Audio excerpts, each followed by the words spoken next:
আপনি যদি সাইয়েদনা ওমর ফারুকের জীবনের দিকে তাকান, এমন কঠোর, এমন বীর সেনানী ছিলেন। সাইয়েদনা ওমর ফারুক যদি রাস্তার এই মাথা দিয়ে হাঁটা শুরু করতেন, শয়তান ওমর ফারুককে দেখলে ওই রাস্তা রেখে দিয়ে অন্য রাস্তা দিয়ে হাঁটতো। সুবহানাল্লাহ। ওমর ফারুক রাদিয়াল্লাহু তাআলা কি পার্সোনালিটি ছিল, কি পার্সোনালিটি। আমাদের এলাকায় ছোট বাচ্চারা রাতে ভাত খেতে চায় না, আমার মেয়েটাও খেতে চায় না। এই এটা দিব, ওইটা দিব, আজকে মাহফিলে আসার সময় বলে দিছে লিস্ট করে এটা এটা আনতে হবে। তো ছোট্ট বাচ্চাদের অনেক বায়না থাকে, ওরা রাতে খেতে চায় না। তো মায়েরা বিভিন্ন ভয় দেখায়, এই বাঘ আসবে, বাঘ আসবে খাও, এই ভূত আসবে, ভূত আসবে খাও। আপনারা কি বলেন চট্টগ্রামে? ভূত ভূত ভূত ভূত আসবে, বাঘ আসবে, খাও খাও খাও, তাড়াতাড়ি খাও। তো বাচ্চারা এগুলো শুনে ভয়ে খেতে শুরু করে। মদিনার জমিনেও একই ঘটনা ঘটতো। মদিনার ছোট্ট ছোট্ট সোনামণিরা খেতে চাইতো না।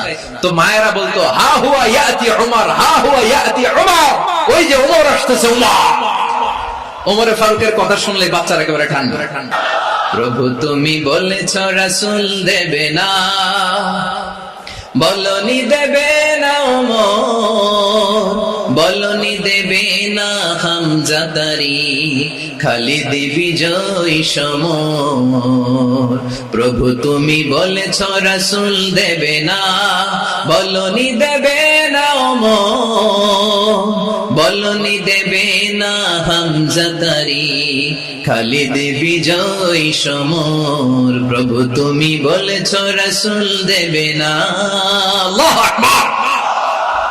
ওমর ফারুক রাদিয়াল্লাহু তাআলা আনহু, ওনার কথা শুনলে গায়ের মধ্যে গুজবাম হয়, গায়ের পশমগুলো দাঁড়িয়ে যায়। সুবহানাল্লাহ বলেন। কি পার্সোনালিটি ছিল, কি ব্যক্তিত্ব ছিল। মুনাফিকরা ওমর ফারুককে জমের মতো ভয় পেত। শয়তান, খুদ শয়তান এই রাস্তা দিয়ে আসলে শয়তান অন্য রাস্তা দিয়ে হাঁটতে। ওমর ফারুক রাদিয়াল্লাহু তাআলা আনহুর জীবনে যদি দেখেন, তাহলে সেখানে আপনি আদালতের, ইনসাফের, সুশাসনের, জাস্টিসের নমুনা দেখতে পাবেন। কয়টা শুনবেন?